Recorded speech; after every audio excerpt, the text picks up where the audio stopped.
शुभ प्रभात। बहुत महत्व की बात है।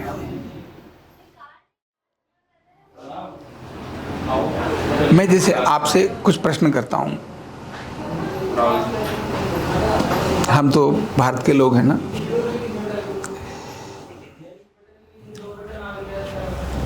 तो सात स्वर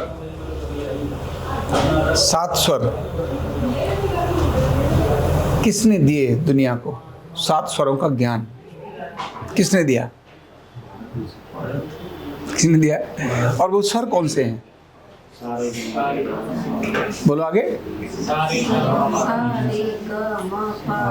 नीसा, यानी स्वर, ये जो सात स्वर हैं, इन सात स्वरों से, कितने स्वरों से? सात स्वरों से सैकड़ों राग और रागनियां बनाई जाती है। और ये सात स्वर हमारे शरीर के भौतिक और अभौतिक दोनों लेवल पर अपना इफेक्ट डालते हैं। यानी आप यहीं बैठे हैं और मैंने अभी यहाँ पिछले वाले कमरे में केवल भंगड़ा बजवा दिया तो क्या होगा? आप ध्यान करने में लग जाएंगे क्या? बोलो क्या होगा? कुछ तो उठ के भाग जाएंगे, बोले सर, एकदम हाथ ऐसे आ जाएंगे और कुछ नहीं होगा तो डंग डंग डंग डंग डंग, कुछ नहीं है तो बैठे बैठे कंधा ही हिल जाएगा। हिलेगा नहीं हिलेगा? मतलब स्वर उधर है और आपका हाल इधर ऐसा हो जाएगा। मैंने अगर वेस्टर्न म्यूजिक में कुछ चीजें बजवा दी, वो जो पंजाबी पॉप म्यूजिक है ना, उसको बजवा दिया, तब आप वैसे झूमना शुरू हो जाएंगे नहीं हो जाएंगे? बोलो बोलिए, हो जाएगा नहीं हो जाएंगे? वो स्वर है। और यही जब किसी की मृत्यु हो जाती है, उस समय देश के झंडे नीचे हो जाते हैं। उन दिनों में जो संगीत रेडियो पर, टीवी पर, मतलब किसी बड़े व्यक्ति की, प्रधानमंत्री है, राष्ट्रपति है, ऐसे लोगों की बात कर रहा हूं, जब कहीं डेथ हो जाती है तो सारे देश में जो शोक के कारण से टीवी पर, रेडियो पर एक अलग प्रकार का स्वर चलता है। आप उस स्वर को जो बज रहा है, उस संगीत को बजने पर डांस कर सकते हो क्या? नहीं कर सकते हो ना। क्या है वो? आपको शांत, रिलैक्स, उदास और सोने वाले में लेके जाएगा। किस में लेके जाएगा वो? सोने वाले में लेके जाएगा। ऐसे ही जहां भजन हो रहा होता है, जहां कीर्तन हो रहा होता है, जहां कीर्तन जब हो रहा है, भजन हो रहा है, वहां पर वो जो राग बजाया जा रहा है, उस राग में आपके अंदर उसी तरह के भाव जागृत होंगे, उसी तरह के भाव जागृत होंगे। हैं सात ही स्वर। स्वर कितने हैं? लेकिन आपके शरीर में भिन्न भिन्न प्रकार की एक्टिविटी शुरू कर देता है। वो भिन्न भिन्न प्रकार की एक्टिविटी शुरू कर देता है। तो इसीलिए ये जो सात स्वर हैं, ये हम भारतीय लोगों ने दिए हैं। इतने ही नहीं है, भगवान कृष्ण के बारे में तो ये कहते हैं कि जब वो बंसी बजाते थे तो क्या होता था? गोप गोपियां सब दौड़कर वहां आते थे। और इतना ही नहीं था, गाय भी दौड़कर, गाय बछड़े सब उनके आसपास आते थे। और इतना ही नहीं था, पशु पक्षी भी मुग्ध होकर के वहां आसपास बैठ जाते थे। और इतना ही नहीं था, जो लताएं थी ना, पेड़ जो थे, वो हिलना बंद हो जाते थे, शांत हो जाते थे, शांत हो जाते थे। और पेड़ ऐसा करते हैं, इसका एक्सपीरियंस भारत के जगदीश चंद्र बोस, जिन्होंने वायरलेस का आविष्कार किया। पौधे भी हमारी भावनाओं को समझते हैं, इसके लिए उन्होंने मशीन डेवलप करी, जिनसे प्रयोग करके दिखाया कि हाँ, पौधे भी हमारी भावनाओं को समझते हैं। आप पौधे को देखकर गुस्सा करोगे रोज तो पौधा वैसा होगा, और पौधे को प्रणाम करोगे, रोज खुश होकर के कुछ बोलोगे तो पौधा वैसा विकसित होगा। जो पौधे के बारे में बताया, जो उन्होंने प्रैक्टिकल उसमें साइंस के कुछ में करके दिखाया, पौधे भी संगीत से प्रभावित होते हैं। और पौधा नहीं, हर चीज आपके स्वर से प्रभावित होती है। अभी जब मैंने इनको डांट लगाई तो सबको अच्छा लगा होगा क्या? नहीं लगा होगा, है ना? शब्द ही तो थे, स्वर ही तो था। मैंने इनको जो बोला वो स्वर ही तो था, कुछ और था क्या? नहीं, स्वर ही था। लेकिन कानों से सुना, शरीर पर कुछ अलग प्रकार की प्रतिक्रिया हुई। ये सात स्वरों का ज्ञान दुनिया को किसने दिया है? भारत ने दिया है। इसीलिए युद्ध के समय रणभेरी बजती हैं। युद्ध के समय रणभेरी बजती है। ये विद्यार्थी जब विद्यालय के अंदर जा रहा होता है तो सुबह प्रार्थना के सारे संगीत होते हैं। आप किसी धार्मिक सभा में अगर जा रहे हैं तो वहां जाइए, आप गुरुद्वारे में जाइए, जो राग बजता है वहां दूसरी फितूल की बातें ला करके दिखाइए। आ सकती हैं क्या? नहीं आ सकती है। वहां आपको केवल नाम जप में ही आप झुकते चले जाएंगे और आपका सिर ऑटोमेटिकली झुकता चला जाएगा। आप कहीं भी ऐसी जगह चले जाइए जो गुरु लोग होते हैं जिनका प्रवचन होता है, 7 स्वर भारत ने दिए। ये इतना अद्भुत चीज है, ये हीलिंग के लिए बहुत उपयोगी है, इलाज के लिए बहुत उपयोगी है। इस ज्ञान के बारे में कौन जानता है? हमारे देश के लोग जानते नहीं जानते। 4 हमारे जो प्रमुख ग्रंथ हैं भारत के, उनका नाम किस नाम से जानते हैं उन्हें? भारत के प्रमुख ग्रंथ कितने हैं? 4। कितने? 4 प्रमुख ग्रंथ 4 हैं, जिनको क्या बोलते हैं? वेद। क्या बोलते हैं? उसके बाद आते हैं शास्त्र, है ना? तो वेद 4 हैं। इन चारों वेदों में जितनी भी सृष्टि में चीजें हैं वो सब समाहित हैं चारों वेदों में। सोच सकते हो, जो भी आप कल्पना करोगे, आप करोगे श्रृंगार, यस, श्रृंगार वेद के अंदर है। श्रृंगार कैसा होना चाहिए ये वेद में है, व्याख्या है। रूप कैसा होना चाहिए, सज्जा कैसी होनी चाहिए, भोजन, यस, वेद में है।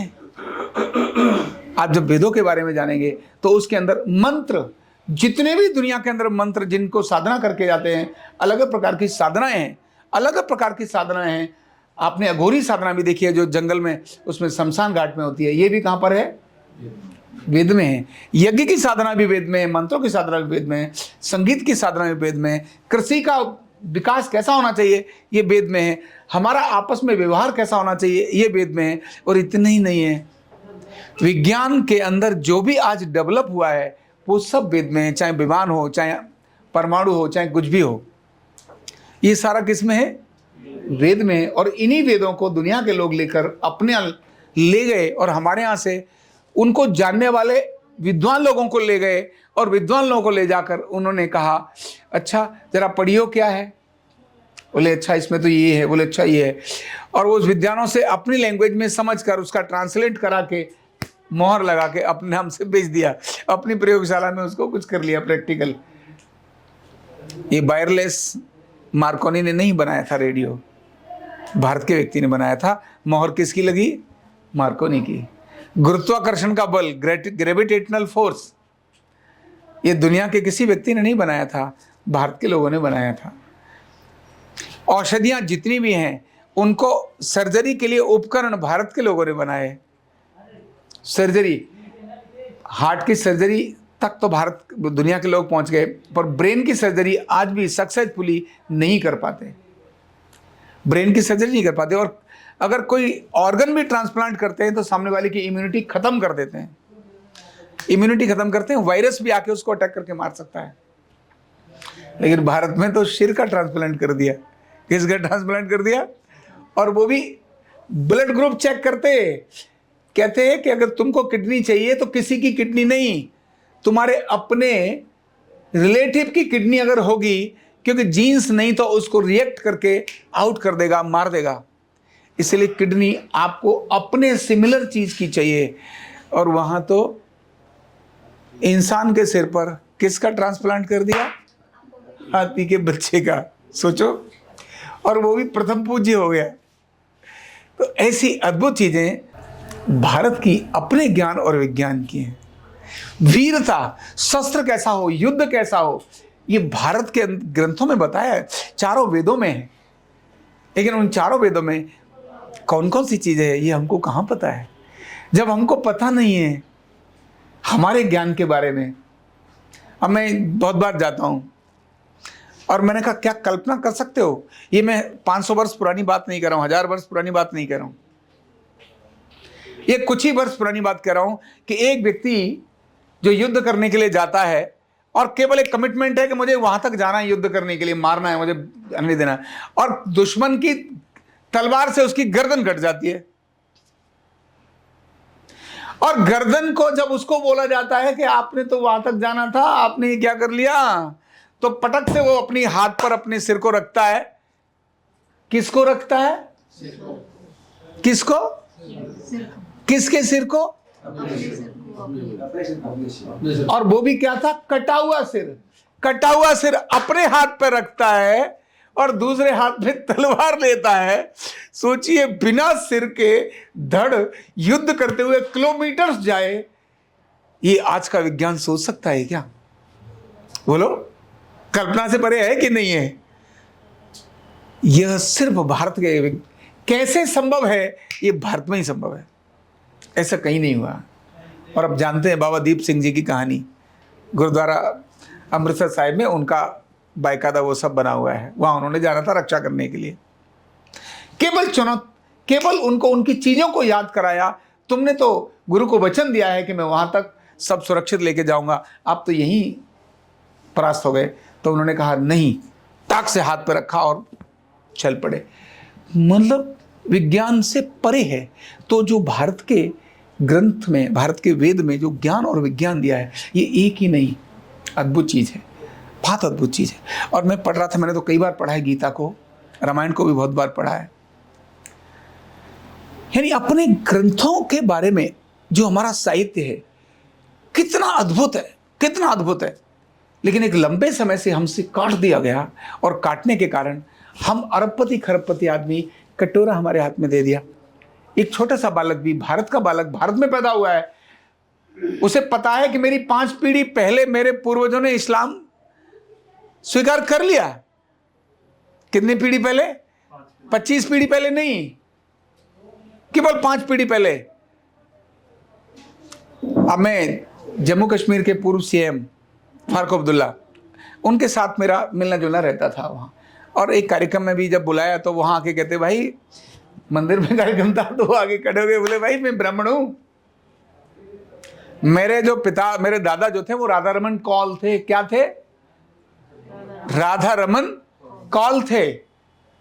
असली ब्राह्मण हूं मैं, ऐसे करके बोलते। कौन? फारूक अब्दुल्ला, राधा रमन कौल थे। उनके बाद में जो हुए वो चेंज हुए किसी कारण से, और अब जो मेरे पिता शेख अब्दुल्ला, वो इस्लाम उन्होंने भी स्वीकार कर लिया। इस कारण से मैं बाई डिफॉल्ट उधर मैं आ गया हूं, नहीं तो मैं क्या हूं? ब्राह्मण हूं। उनको ये बात का गर्व कब आया? जब उन्होंने अपनी परंपरा में श्रेष्ठ चीजों को जाना, अपने दादा परदादे के पराक्रम को जाना। राधा रमन कौल को देखा, डाउनटाउन में उनकी दुकान थी साड़ी की, बहुत बड़ी दुकान थी, उन्होंने जाना, देखा, तब उनको गर्व हुआ। अदरवाइज तो क्यों होगा? उसको लाकर कुछ भी बता देगा तो कुछ भी कर लेगा। कोई व्यक्ति भी किसी को जाकर 2 ईसाई की चीजें समझा देगा, उसको लगे हाँ ईसा मसीह ही सबसे बढ़िया है, तो भारत का व्यक्ति तुरंत बदल जाएगा। पाकिस्तान, मैंने पंजाब के अंदर देखा, अच्छे भले सिख परिवार के लड़के लड़कियां जो अमृत छकने वाले हैं, जिनको गुरु ग्रंथ साहिब तो पढ़ाया रटाया जाता है, पर जिनके घर में नहीं पढ़ाया जाता रटाया जाता, वो भी क्रिश्चियंस बन रहे। क्यों? उन्हें उनकी ज्ञान की परंपरा का आभास ही नहीं कराया गया, न विद्यालय में कराया गया, न उनके घर में कराया गया। जब नहीं कराया गया तब उठ करके तो जाएगा ना व्यक्ति। भाई पड़ोसी की माँ को, भाई किसी ने कहा मेरी माँ काली है, मेरी माँ तो माँ है जिसने मुझे पाला, लेकिन मैं अपनी माँ को दूसरों से इसीलिए मिलने नहीं देता क्योंकि मेरी माँ कैसी है? काली है। और दूसरों की माँ कैसी है? गोरी है। मेरी माँ काली है, इसका मुझे इन्फिनिटी कॉम्प्लेक्स आता है। अरे उल्लू के पट्टे, तू जो भी है वो किसके कारण है? तेरी माँ के कारण है। किसके कारण है? तेरी माँ के कारण है। माँ ही नहीं होता तो तू कहां से होता? जो तुझे पाला। अगर कोई ये बताए कि देख कितने कष्टों में तेरी माँ ने तुझे पाला, तो उसकी माँ की एक आंख जाने के बाद भी, हाथ कट गया उसके बाद भी वो खा नहीं पाती, फिर भी उसकी माँ कौन है? वो माँ ही है। ये माँ के प्रति जब गर्व का भाव पैदा किया जाएगा तो वो व्यक्ति माँ के प्रति गर्व का भाव लेकर जाएगा। नहीं तो कितने लोग हैं पढ़ने के बाद थोड़ा आईएएस बन गए, कोई प्रिंसिपल बन गया, कोई और बन गया, अपने दादा दादी को, पापा को मिलने नहीं देते लोगों को। क्यों? पापा की शक्ल थोड़ी अच्छी नहीं है, दांत खराब हो गए, जब पापा बात करते तो दांत है ना टूटे हुए नजर आते हैं, इसलिए वहां लेके नहीं जाते। देखा मैंने। अरे भाई गर्व नहीं करता तू अपने बाप पर, जिसके कारण तू जो है वो जिसके कारण है उसी को भूल गया। गर्व तब आता है जब उसके बारे में बताया जाता है। फिर व्यक्ति माँ को गोदी में उठा के ले जाता है। सब बेशक बड़ा अधिकारी है, लेकिन माँ बुजुर्ग है और अचानक तबीयत खराब हो गई, उसके लूज मोशन वहीं हो गए और उसने स्टेज पर ही पट्टी कर दी, तो वो कहता नहीं है ए माँ को साफ करो, पट्टी करो ना, ये मेरी माँ है, इसकी चिंता कौन करेगा, मैं करूँगा, मैं इसके कारण मैं हूँ। और तुरंत दौड़ता है, मामा चिंता ना करो, हाँ बेटा लेकर आओ, तुरंत पानी लेकर आओ। तुरंत वो कहता है आओ पीछे लेके चलते हैं, साफ करके लाते, और वहाँ से ले जाकर वो साफ करके कपड़े बदल कर फिर से बिठाता है। इससे उस व्यक्ति को दुनिया को उस पर गर्व होगा या नहीं होगा? या उस पर गर्व होगा जो अपनी माँ को कहता है माँ को पीछे रखो क्योंकि माँ के दांत ठीक से नजर नहीं आते, पोपली हो गई है मेरी माँ। भाई पोपला तो तू भी होगा। ऐसा गर्व तब हो सकता है, ये मैंने बाहर जाके देखा, मैंने उन लोगों को गर्व करते हुए देखा, भारतीय संस्कृति पर, भारतीय कल्चर पर गर्व करते हुए देखा। और जब देखा तो मुझे लगा मेरे देश के लोगों को इन चीज़ों को आना चाहिए।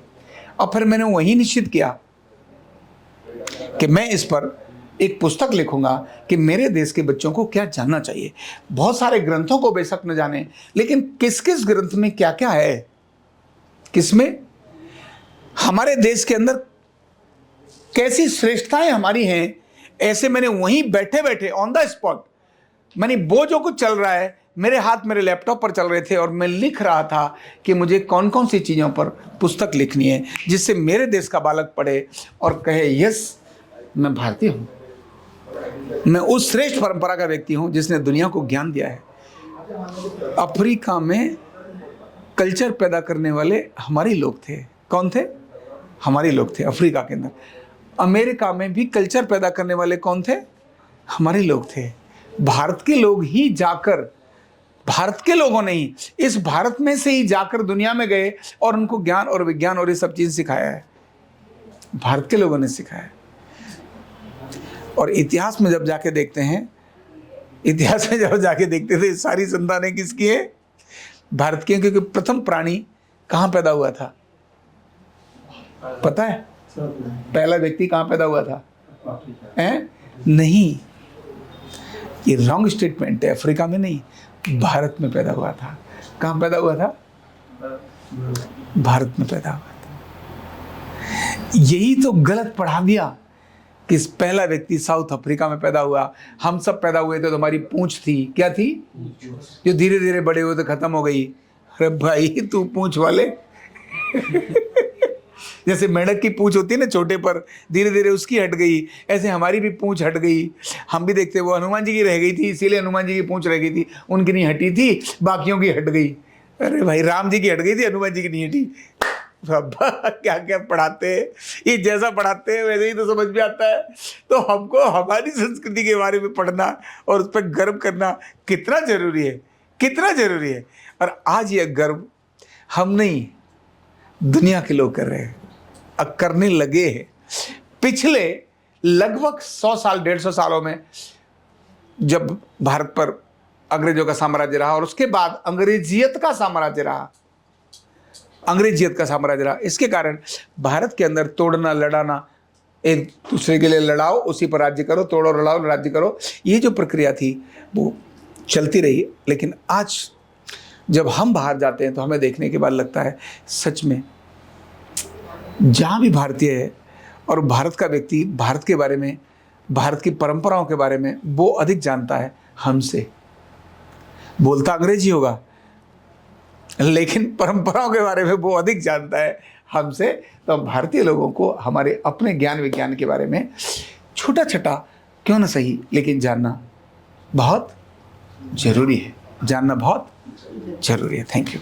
न्यूरोथेरेपी का कंप्लीट कोर्स सीखने के लिए जुड़िए हमारे ऑनलाइन ट्रेनिंग प्रोग्राम से और जानिए करीब 100 बीमारियों का इलाज बिना दवा और बिना मशीन के। इस न्यूरोथेरेपी ऑनलाइन ट्रेनिंग प्रोग्राम से आप घर बैठे बन सकते हैं गवर्नमेंट सर्टिफाइड न्यूरोथेरेपिस्ट। रजिस्ट्रेशन के लिए नीचे दिए गए नंबर पर अभी कॉल करें। और हाँ, हमारे वीडियो को लाइक करना, शेयर करना और चैनल को सब्सक्राइब करना बिल्कुल भी ना भूलें। धन्यवाद।